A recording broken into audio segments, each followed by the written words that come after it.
Hi everyone, we are back with another digital devotion on this Wednesday. We are working our way through the Apostles' Creed, one clause at a time, and we are in the middle of what would be called the second article of the Creed about Jesus. So on Monday, Pastor Brenda talked about Jesus being crucified, dead, and buried, and today I get on the third day he rose from the dead. So if Monday was Good Friday, today is Easter Sunday. Except the one was a Monday and today is a Wednesday. But, you know, we're in quarantine. Days of the week mean nothing. Oh, that'd be funny if it wasn't true. So we are here to talk about the resurrection. We're here to talk about Easter. We're here to talk about that day when we all get in our very, very Sunday best and come to church with flowers, and it is quite the celebration. The Creed, though, begins with on the third day, which begs the question, what happened the other 2 days? So I kind of want to walk through what happened those 3 days. The first day would be Good Friday, and that was Monday's digital devotion. And Pastor Brenda talked about how on Good Friday, Jesus suffered death so that we might live. That God in Jesus Christ took upon God's self the punishment that was due to the creature. That God received what we were due. That God suffered death in our place. So what about the second day? Some versions of the Apostles' Creed will say he descended to the dead, or he descended into hell. It is not a part of the creed that United Methodists normally say, but it is in there because on that Saturday, on Holy Saturday, the Son of God was in the tomb. He was dead. There's a verse in the New Testament that talks about Jesus going to the dead and preaching to those that were there. It's long part of the Christian tradition to talk about the harrowing of hell, when God in Jesus Christ went down into hell, went down into Hades, to Sheol, to where the dead waited. What that means, why that is important. It's not really good to talk about God going to hell, but it's important because it means that there is nowhere that we can run from God, that God will not come after us. God literally goes to the depths of hell in a mission to redeem and to save. There's a psalm, it's a beautiful psalm that talks about, where can I go, God, that you aren't there? You're there when I wake up, you're there when I go to bed, you're there on my right, you're there on my left. I'm butchering the psalm. If I go to the depths of Sheol, if I make my bed in the pit, God, you are there.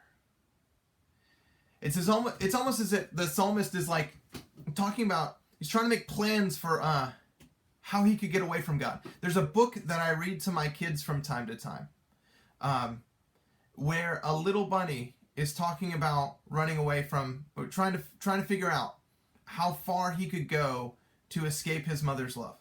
And he talks about all the things he'll transform into. And his mom always has a counter, that if you become this, then I will become, if you become a bird, then I will become the wind on which you take flight. It's this gorgeous story. That is what it is for God in Jesus Christ to descend into hell. To be in the tomb on Holy Saturday. There are many times in our life when we don't need our God to descend to hell. Most days we don't, right? Most days there's a spectrum that we fall into for how good or bad the day is.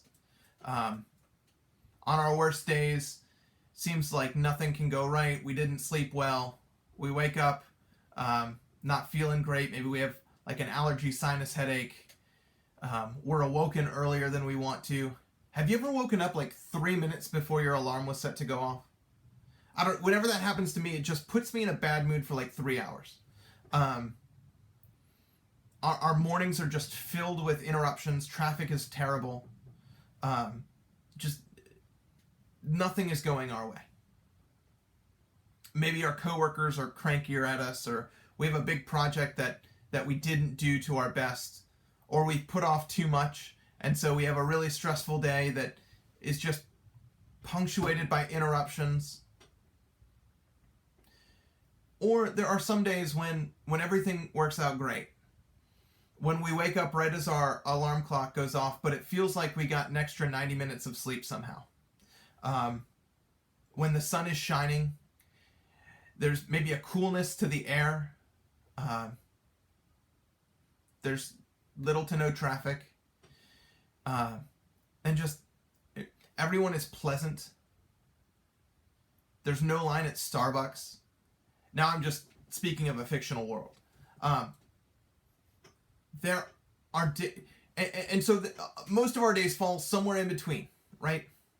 And on days like any of those within that spectrum, we don't need a God who has descended to hell. But there are days we do. There are moments in history where we need a God who has descended into hell.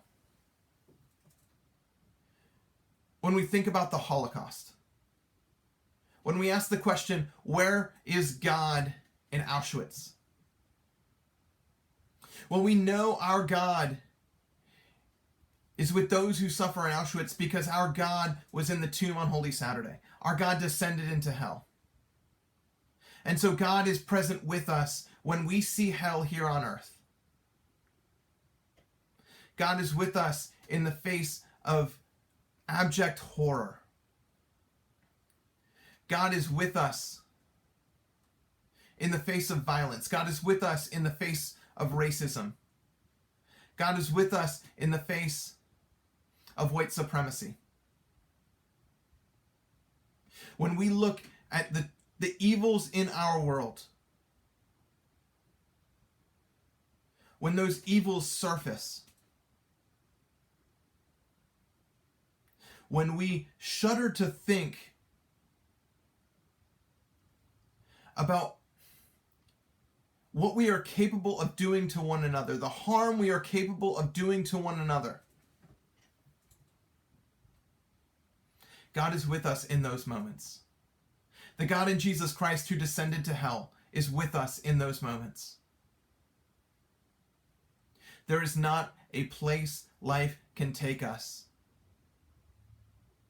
that God is not willing to go and be with us in and through.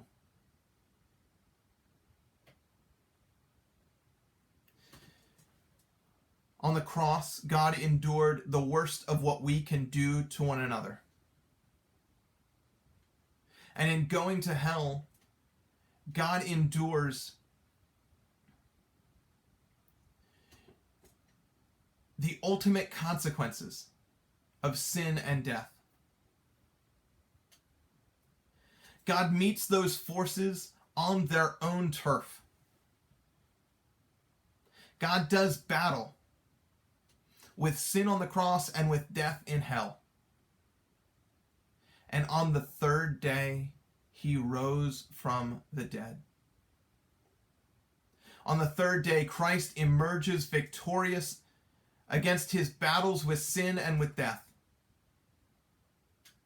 And our God in Jesus Christ has the victory. If on the cross, God takes that which was due to us, God assumes, God receives the punishment that was due to sinful humanity, then in the resurrection, sinful humanity receives that which was due to God. Karl Barth writes, "In the resurrection of Jesus Christ, man is once for all exalted." We are exalted in Jesus Christ, elected into eternal life with God. We are freed from the powers of sin and death. There's a theory of the atonement, a motif of the atonement, an understanding about what God does between Good Friday and Easter Sunday that's called Christus Victor, Christ the Victor. And the motif goes like, it's exactly what we've been talking about. That in Jesus Christ, God is engaged in a cosmic war against sin and death and all the things that hold humanity captive. That we willingly led ourselves into a trap. In Adam, we were trapped under the power of sin and death. But that God comes to fight our battle in Jesus Christ. And that through the cross, through the descent into the dead, and in the resurrection, God achieves our victory, so that we are no longer captive to sin and death. Instead, we are victorious in Jesus Christ. I remember when I was a kid, my dad had this old Mazda pickup truck, a silver Mazda pickup truck. Frankly, it was probably gray. Silver's giving it a bit too much credit. And I remember driving in that car. I don't know if you're driving to my elementary school or my pool, but in my mind, I'm seeing both of those places on this drive. And my dad always listened to Oldies 100. When we were in the van, the larger family car, my dad would still drive, but my mom controlled the radio, and that was Mix 107.3. But in his truck, my dad got to put on the radio he wanted, which was Oldies 100. And this song came on, and we got to where we were going before the song ended. So I don't remember the words of the song. If I heard the song again, I would know it by its essence. I don't say I remember the tune. I don't say I remember the words or the melody or the pitch of the song, but I'd know it by that combination of things. But I remember my dad explaining what it was about. That at the end of the Civil War, the South had surrendered. The war was over. The Treaty of Appomattox had been signed. But word had not reached all of the places where fighting was breaking out. And there was this battle that occurred. There was this battle that was a part of the Civil War, but it occurred after the Civil War had ended, because the news hadn't gotten there yet that the war was over. I think about that when I think about where we are now. You see, as the church, we have this message that God in Jesus Christ stands victorious over the powers of sin and over the powers of death. We have this message, this victory message. The war is over. On Easter, the war was done. The battle was won. And so the church has this message that we need to get all throughout the world. Because there are parts of our world, and frankly, there are parts of us who don't know that the war is over. Because we're still fighting it. We're still trying to fight sin and fight death as if they still have power over us. We're still living our lives as if we're in bondage. We have yet to step into this new world, this new reality where Jesus Christ stands victorious over sin and over death, and through Jesus Christ, we ourselves share in that victory. That we're a part of the winning team. But just like those soldiers who engaged in that battle after the Civil War was over, we still insist on fighting. So how are we going to bring this news? How are we going to live in light of the resurrection, in light of the victory? Karl Barth will say that the exaltation of humanity that brings us, wherein we assume that which was God's, we receive the eternal life through Jesus Christ's victory, frees us to live new lives, frees us to live lives where we aren't under the power of sin and of death, frees us to live lives by new logic.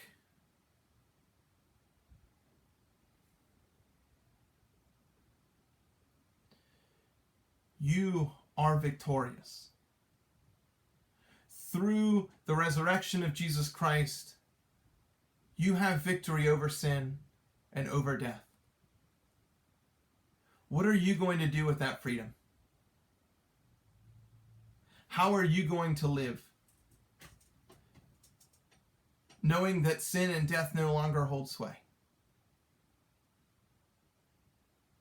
Will you be free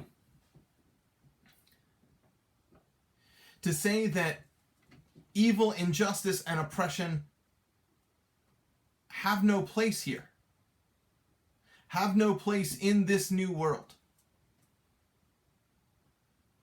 and resist any attempt to bring them into this world?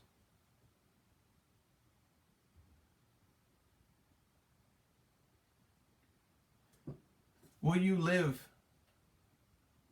lives of freedom, of love, of generosity?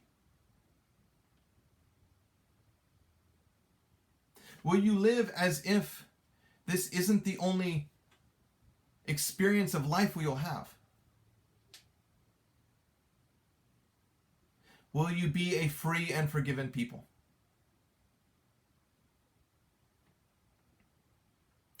Pastor Mario will be back on Friday to continue on with this portion of the Creed. Third day he rose from the dead. He ascended into heaven and sitteth at the right hand of God the Father Almighty. That will be Pastor Mario's topic. Christ's ascension and his place next to God the Father Almighty.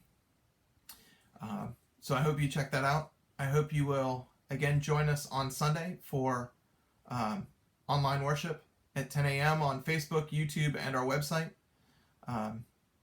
As we continue to be spiritually connected, even as we are physically distant from one another. I hope you all are doing well and staying safe. God bless you.